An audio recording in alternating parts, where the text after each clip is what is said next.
इलेक्ट्रॉनिक्सच्या जगात ना काही गोष्टी दिसतात लहान पण त्यांचं काम खूप मोठं असतं. त्यातलाच एक घटक म्हणजे डायोड. पण तो नीट काम करतोय की नाही हे ओळखायचं कसं? चला, आज आपण डायोड तपासण्याच्या एकदम सोप्या आणि अचूक पद्धती समजून घेऊया. डायोड म्हणजे काय तर समजा विजेसाठीचा एक वन वे रस्ताच आहे तो. त्याला दोन टोकं असतात, एक ॲनोड जी आहे पॉझिटिव्ह बाजू आणि दुसरा कॅथोड म्हणजे नेगेटिव्ह बाजू.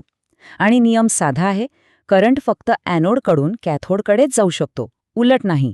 मग खरा प्रश्न इथे येतो, आपल्या सर्किटमधला डायोड व्यवस्थित आहे की ओपन झालाय, म्हणजे आतून तुटलाय किंवा मग शॉर्ट झालाय, हे ओळखायचं तरी कसं? तर याच प्रश्नाचं उत्तर आपण आज शोधणार आहोत. तर आज आपण काय काय बघणार आहोत? आधी डायोडचं काम समजून घेऊ, मग डिजिटल मल्टीमीटरने टेस्टिंग कशी करायची ते पाहू, त्यातले शॉर्ट आणि ओपन दोष कसे ओळखायचे, ॲनालॉग मीटर वापरण्यामागचं एक खास रहस्य काय आहे तेही उलगडू आणि शेवटी सगळ्या महत्त्वाच्या गोष्टींवर एकदा नजर टाकू. चला तर मग सुरुवात करूया डायोडच्या मूळ कामापासून. कल्पना करा की हा एक दरवाजा आहे किंवा एक झडप जी विजेच्या प्रवाहावर नियंत्रण ठेवते. बरं, डायोडच्या दोन मुख्य अवस्था असतात. पहिली म्हणजे फॉरवर्ड बायस. यात काय होतं, जेव्हा ॲनोडला पॉझिटिव्ह आणि कॅथोडला निगेटिव्ह सप्लाय जोडला जातो तेव्हा तो दरवाजा उघडतो आणि करंटला जाऊ देतो. आणि दुसरी अवस्था आहे रिव्हर्स बायस, म्हणजे कनेक्शन नेमकं उलटं. अशा वेळी डायोड दरवाजा बंद करतो आणि करंटला पूर्णपणे अडवतो. सोपं आहे ना? आता टेस्टिंगच्या मुख्य भागाकडे वळूया. डायोड तपासायचा असेल तर डिजिटल मल्टीमीटर म्हणजे DMM हे सगळ्यात सोपं आणि अचूक साधन आहे. आणि सगळ्यात भारी गोष्ट म्हणजे त्यात खास डायोड टेस्ट मोड असतो, जो आपलं काम एकदम सोपं करतो. ठीक आहे, तर टेस्टिंग कशी करायची? प्रोसेस एकदम सरळ आहे.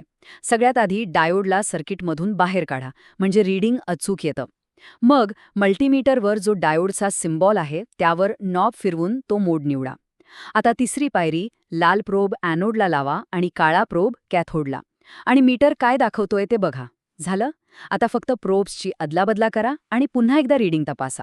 हे बघा, ही आहे आपली फॉरवर्ड बायस टेस्ट. आपण काय केलंय, मल्टीमीटरचा लाल म्हणजे पॉझिटिव्ह प्रोब डायोडच्या ॲनोडला जोडलाय आणि काळा म्हणजे निगेटिव्ह प्रोब कॅथोडला जोडलाय. हे एकदम सरळ कनेक्शन आहे. आता जर डायोड चांगला असेल तर तुम्हाला डिस्प्लेवर साधारणपणे 0.5 ते 0.8 व्होल्ट असं काहीतरी रीडिंग दिसेल. यालाच फॉरवर्ड व्होल्टेज ड्रॉप म्हणतात. म्हणजे काय, तर डायोडला आपलं काम सुरू करण्यासाठी लागणारी ही किमान ऊर्जा आहे. सिलिकॉन डायोडसाठी साधारणपणे हेच रीडिंग अपेक्षित असतं. ओके, फॉरवर्ड टेस्ट झाली. आता प्रोबचे अदलाबदल करूया. लाल प्रोब कॅथोडला आणि काळा प्रोब ॲनोडला. हे झाली आपली रिव्हर्स बायस टेस्ट. आता इथे काय व्हायला पाहिजे? बरोबर, डायोडने करंटला पूर्णपणे थांबवायला हवं. आणि बघा, जर डायोड व्यवस्थित काम करत असेल तर रिव्हर्स बायसमध्ये मीटरवर OL असं दिसेल. OL म्हणजे ओव्हर लिमिट किंवा काही मीटरमध्ये ओपन लूप. याचा सरळ अर्थ असा की डायोडचा रेझिस्टन्स इतका जास्त आहे की मीटर तो मोजूच शकत नाही, आणि हे चांगलं लक्षण आहे. याचाच अर्थ डायोड करंटला यशस्वीपणे थांबवतोय. ठीक आहे, चांगला डायोड कसा ओळखायचा ते कळलं. पण जर डायोड खराब असेल तर मग त्यात ओपन किंवा शॉर्ट असे दोन मुख्य दोष असू शकतात. चला, ते या रीडिंग्समधनं कसे ओळखायचे ते बघूया. हा तक्ता खूप महत्वाचा आहे. नीट लक्षात ठेवा. चांगला डायोड फॉरवर्ड बायसमध्ये 0.5 to 0.8 व्होल्ट, रिव्हर्समध्ये OL. पण समजा दोन्ही बाजूनी प्रोब लावून OLच येतंय, तर समजायचं की डायोड ओपन आहे, म्हणजे आतून कनेक्शन तुटलंय. आणि जर दोन्ही बाजूनी रीडिंग जवळपास 0 व्होल्ट येत असेल तर याचा अर्थ डायोड शॉर्ट झालाय, म्हणजे तो आता एक सरळ वायर बनलाय. बरं, समजा आपल्याकडे DMM नाहीये, तर काय? काळजी नसावी. जुना काट्याचा म्हणजे ॲनालॉग मीटरनंही हे काम होतं. पण यात एक गंमत आहे, एक छोटीशी गोष्ट आहे जी लक्षात ठेवणं खूप गरजेचं आहे. इथे आपण डायोड मोड नाही तर रेझिस्टन्स मोड वापरणार आहोत. मीटरला RX 100 सारख्या कमी रेंजवर सेट करा. आता लक्ष द्या, फॉरवर्ड बायस चेक करायला आपण काळा प्रोब ॲनोडला लावणार आणि लाल प्रोब कॅथोडला. जर डायोड चांगला असेल तर काटा एकदम पुरे जाईल, म्हणजे कमी रेझिस्टन्स. आणि प्रोब उलटं केल्यावर काटा जागेवरून हलणार नाही, म्हणजे जास्त रेझिस्टन्स. पण थांबा, इथे आपण उलटं कनेक्शन का केलं? काळा प्रोब ॲनोडला का लावला? हाच तर खरा ट्विस्ट आहे. आपल्याला माहिती आहे की लाल म्हणजे पॉझिटिव्ह आणि काळा म्हणजे नेगेटिव्ह. पण अॅनालॉग मीटरच्या रेझिस्टन्स मोडमध्ये पण हाच नियम लागू होतो का? आणि याचं उत्तर आहे नाही. हे आहे त्या मीटरचं गुपित.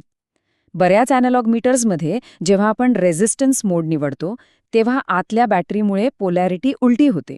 म्हणजे काळा प्रोब पॉझिटिव्ह बनतो आणि लाल प्रोब नेगेटिव्ह.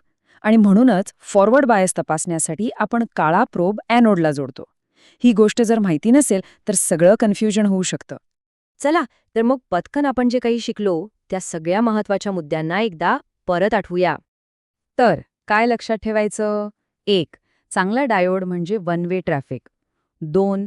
डिजिटल मीटरवर एका बाजूला 0.7 व्होल्टच्या आसपास रीडिंग आणि दुसऱ्या बाजूला OL. 3. दोन्हीकडे OL आलं तर डायोड ओपन. 4. दोन्हीकडे 0 आलं तर डायोड शॉर्ट.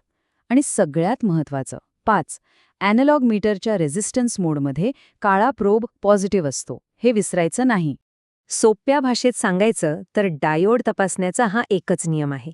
एका दिशेने कमी रीडिंग, उलट दिशेने जास्त रीडिंग. जर हे समीकरण जुळलं तर समजायचं की डायोड एकदम व्यवस्थित आहे. तर आता ह्या माहितीनंतर कोणताही डायोड समोर आला तरी त्याची स्थिती आत्मविश्वासाने तपासता येईल नाही का? कारण आता फक्त पद्धतच नाही तर त्यामागचं लॉजिक, ते विज्ञानही आपल्याला माहिती आहे. आणि यामुळे कोणत्याही सर्किटमधल्या समस्येचं निदान करणं आता थोडं आणखी सोपं झालं आहे.